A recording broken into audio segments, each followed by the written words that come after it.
Last year on Christmas Eve, I was working late. I'm 23, I work in New York City and commute home every day on the train.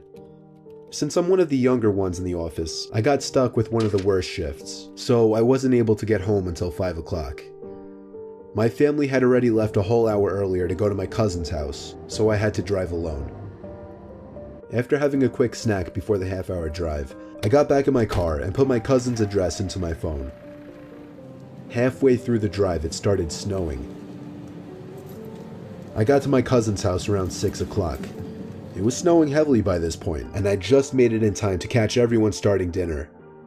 I brought all of my gifts inside and cheerfully said hey to everyone. I stayed until around 11 o'clock. The rest of my family left a little sooner. I stayed an extra half hour or so just to hang out before leaving myself. By the time I was leaving, the ground had accumulated at least 2 feet of snow, and it wasn't even done snowing. The drive home was nightmarish. The roads were hardly even plowed, and I had to drive under 20 miles per hour on most roads. The roads were completely dead at this point though, most likely because everyone was smart enough to go home before the snow accumulated. Eventually I turned onto a main road that I'm sure would usually be bustling, but at 11:15 on Christmas Eve night, there wasn't a single car or a single light from a store. It was a ghost town. But then I did notice the flashing taillights of one car. It was parked on the side of the road, and the smoke seeping out from its exhaust with the taillights giving it a red tint. As I got closer, I realized there was somebody next to the car waving their hand in the air. I assumed something was wrong and they needed help. So, me being the good Samaritan I am, I pulled up behind the car. When I opened my door, the guy approached me immediately, barely even giving me time to step out. He was an average-sized man, probably 5'10", 180 pounds. He spoke in a very demanding voice, asking me if I know anything about fixing an engine. I told him I didn't know much about cars.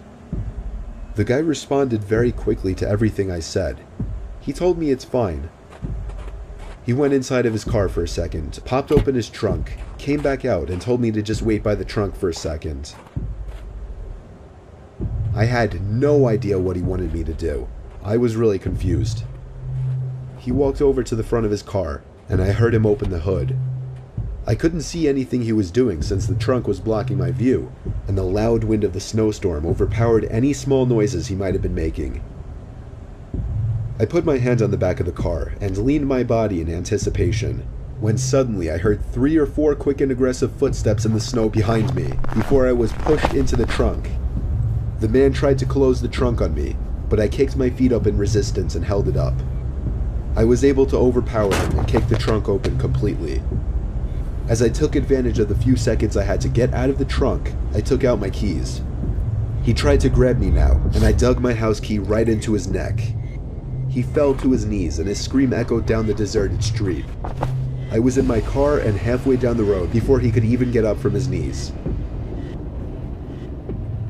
A little further down, I called 911 and reported the guy. I came back in 10 minutes to find blue and red lights illuminating the windows of the deserted stores. The police held him until the ambulance arrived for him. I watched the whole thing, and nothing ever felt better in my life. I got home safely half an hour later and told my family everything. I was still very shaken that Christmas, and this remains possibly the most horrific thing I've ever experienced.